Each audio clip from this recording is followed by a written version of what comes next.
Yang pertama, latar belakang pentingnya kajian sosiologi hukum. Manusia terlahir sebagai makhluk sosial, di mana dalam memenuhi kebutuhannya ia akan saling berinteraksi dengan manusia yang lain. Proses ini sudah dimulai sejak ia pertama kali dilahirkan.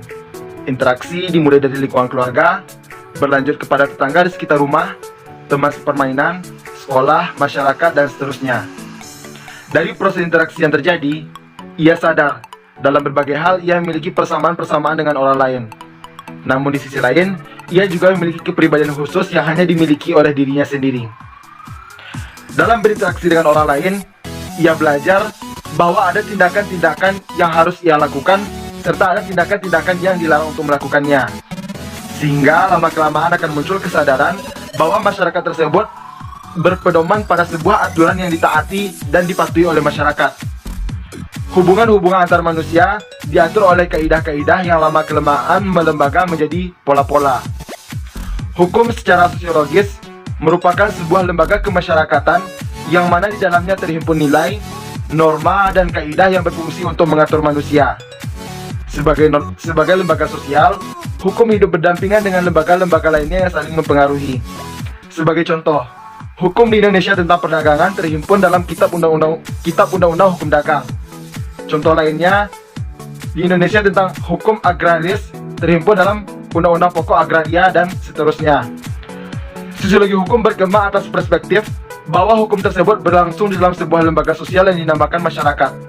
Artinya, hukum hanya akan dapat dimengerti dengan cara memahami masyarakat itu terlebih dahulu. Yang kedua, definisi sosiologi hukum. Sebelum kita membahas secara utuh apa yang dimaksud dengan sosiologi hukum, terlebih dahulu kita harus paham apa yang dimaksud dengan sosiologi. Sosiologi merupakan sebuah ilmu pengetahuan yang mulai berkembang pada abad ke-19. Ada berbagai hal yang melatar belakangi munculnya ilmu pengetahuan ini. Yang pertama, terjadinya kapitalisme pada akhir abad ke-15. Yang kedua, reformasi di Eropa. Yang ketiga, Renaissance dalam Kelarung. Yang keempat, revolusi industri dan revolusi Prancis. Sosiologi berasal dari bahasa Latin yaitu sosios yang berarti teman, dan logos dalam bahasa Yunani yang berarti cerita. Bapak Auguste Comte, selaku Bapak Sosiologi, mendefinisikan bahwa sosiologi ini merupakan sebuah ilmu pengetahuan yang berbicara tentang masyarakat. Sebagai ilmu pengetahuan, sosiologi ini memiliki 4 sifat atau 4 ciri khusus. Yang pertama bersifat empiris. Sosiologi didasarkan pada hasil observasi dan bukan bersifat spekulatif. Yang kedua bersifat teoritis, yaitu berusaha menyusun abstraksi dari hasil observasi. Yang ketiga bersifat kumulatif, yaitu teori-teori yang sudah ada dikembangkan, direvisi maupun diperbaiki. Yang keempat, non-etis. Artinya sosiologi tidak mempermasalahkan baik atau buruknya suatu peristiwa, melainkan apa yang melatar belakangi munculnya peristiwa tersebut, atau apa yang menjadi penyebab dari terjadinya suatu peristiwa. Yang kedua, hukum. Hukum adalah seperangkat aturan yang bersifat tertulis maupun tidak tertulis, bersifat memaksa dan mengikat, serta adanya sanksi bagi yang melanggarnya. Setelah kita paham apa yang dimaksud dengan sosiologi dan hukum, sekarang kita akan mendefinisikan secara utuh apa yang dimaksud dengan sosiologi hukum. Sosiologi hukum mulai dikembangkan atau dikemukakan oleh Ancelotti pada tahun 1882. Menurut Surjana Sukanto, sosiologi hukum adalah sebuah ilmu pengetahuan yang membahas secara analitis dan empiris hubungan timbal balik antara hukum dengan gejala-gejala sosial lainnya. Yang kedua, menurut Sacipto Raharjo, sosiologi hukum adalah pengetahuan hukum terhadap pola perilaku masyarakat dalam konteks sosialnya.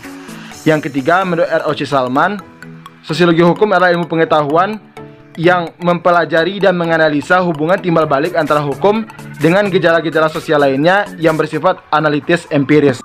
Baiklah, saya akan melanjutkan pembacaan mengenai kegunaan sosiologi hukum.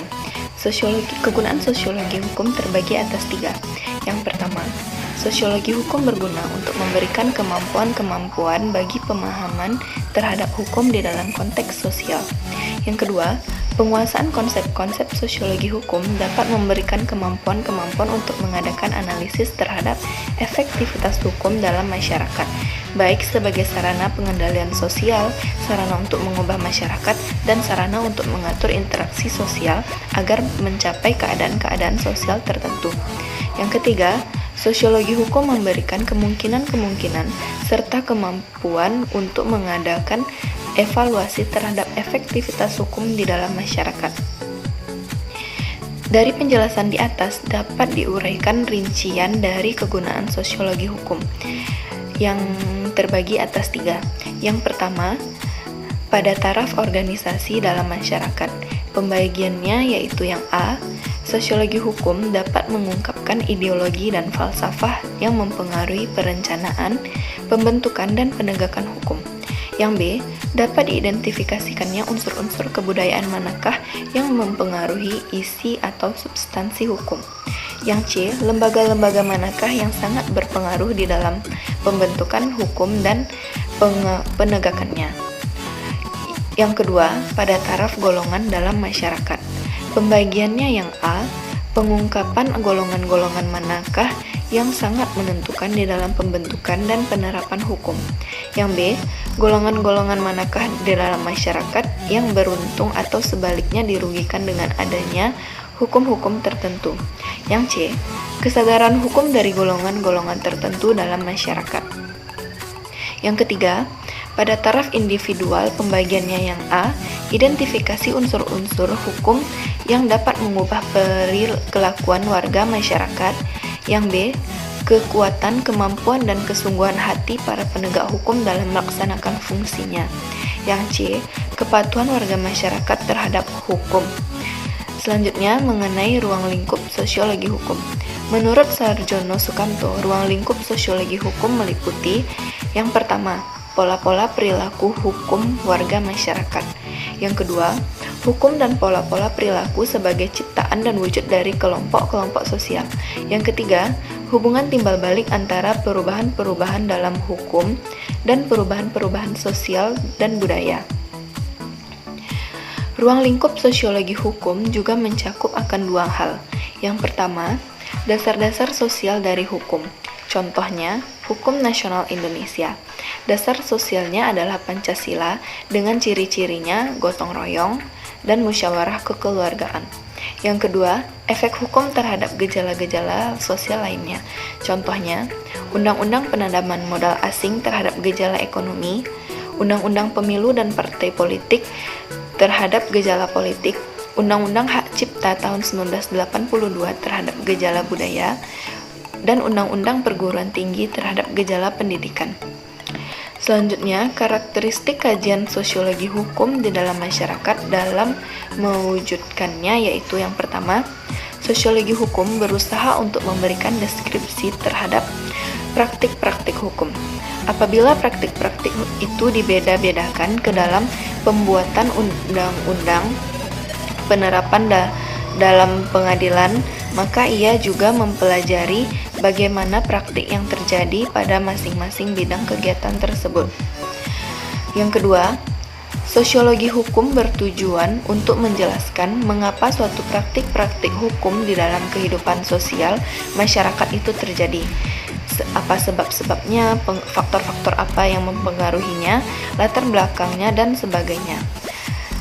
Sucipto Raharjo mengutip pendapat dari Max Weber yang menanamkan cara pendekatan yang demikian itu sebagai suatu interpretative understanding, yaitu cara menjelaskan sebab, perkembangan, serta efek dari tingkah laku sosial.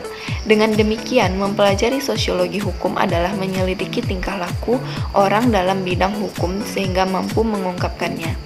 Yang ketiga, sosiologi hukum senantiasa menguji kesahihan empiris dari suatu peraturan atau pernyataan hukum, sehingga mampu memprediksi sesuatu hukum yang sesuai dan atau tidak sesuai dengan masyarakat tertentu.